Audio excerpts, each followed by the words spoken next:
Alright guys, what are we reading today?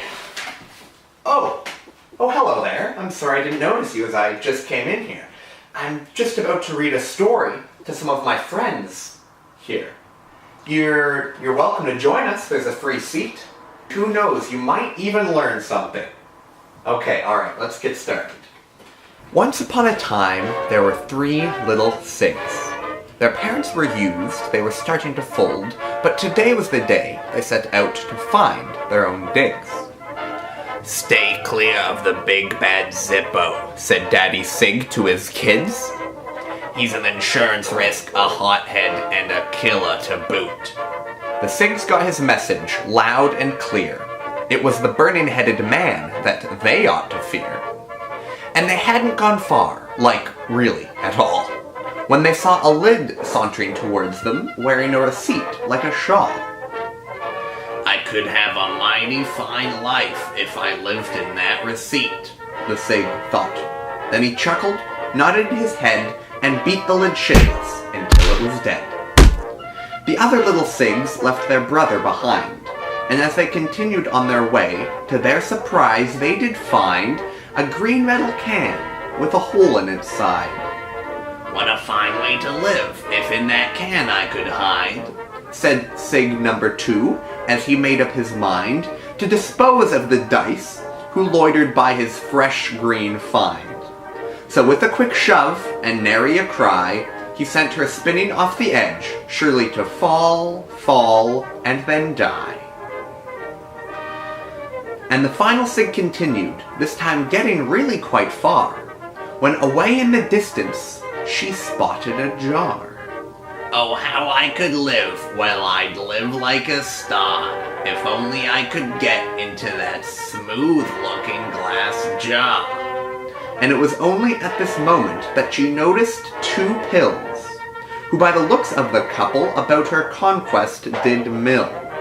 Well, they'd left her no choice. The 2 pills she would kill.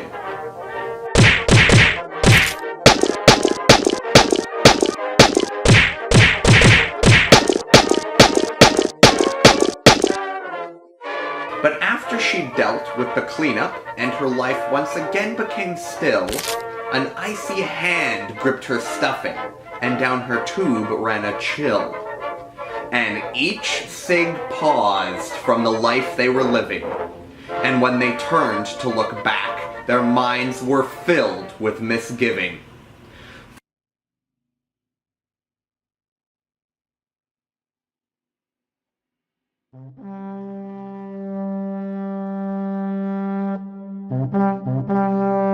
For the big bad Zippo stood by Cig number 1.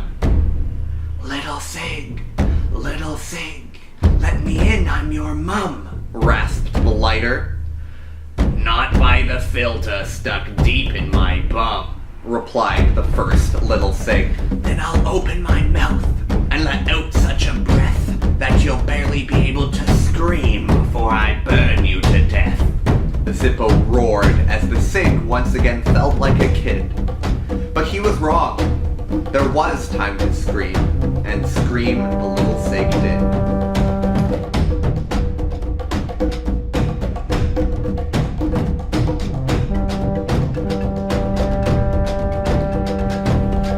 And after he was done, and the Cig was no more, the Zippo came across a can. Little Cig, let me in, I'm your mum," rasped the lighter. "Not by the filter stuck deep in my bum," replied the second little Cig. "Then I'll cover your house in a flame that's so high, there won't be time to yell before you burn up and die," the lighter roared, as the second little Cig wished of this lighter he could be rid. But the Zippo was wrong. There was time to yell, and yell for sweet life the little Cig did.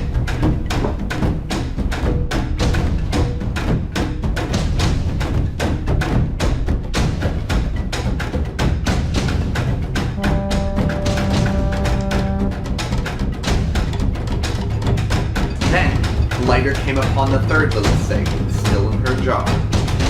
Little Cig, let me in, I'm your mum," rasped the lighter.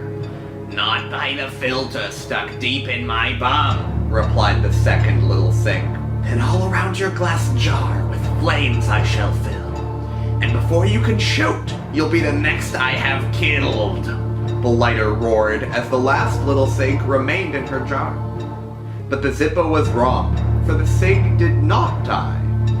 And it was during this moment the last little Cig remembered a fact. They hadn't come this far on luck. It was because they'd attacked. That's the way they built their homes and kept their very lives intact. So the Cig burst from her jar, and under the lighter's flame she did slide. And she beat up the Zippo and ripped out his insides. Oh my, what a life I live now that I have 3 houses, said Cig number 3 joyfully. And she lived out approximately 3.5 hours of that life before someone saw her sitting on the desk, picked her up, and smoked her. And the man quit his smoking habit a few years afterwards. And then he lived happily, for a time. He fell deeply in love, he had a child, his child had a child, and it was at about this time when he was starting to become a grandfather that one day his dirty past caught up with him. For you see, every time you smoke, you do so knowing that one day the cigarettes will come for you. They will come and they'll kill you. Anyways, don't smoke, kids. That's why. Have a nice day.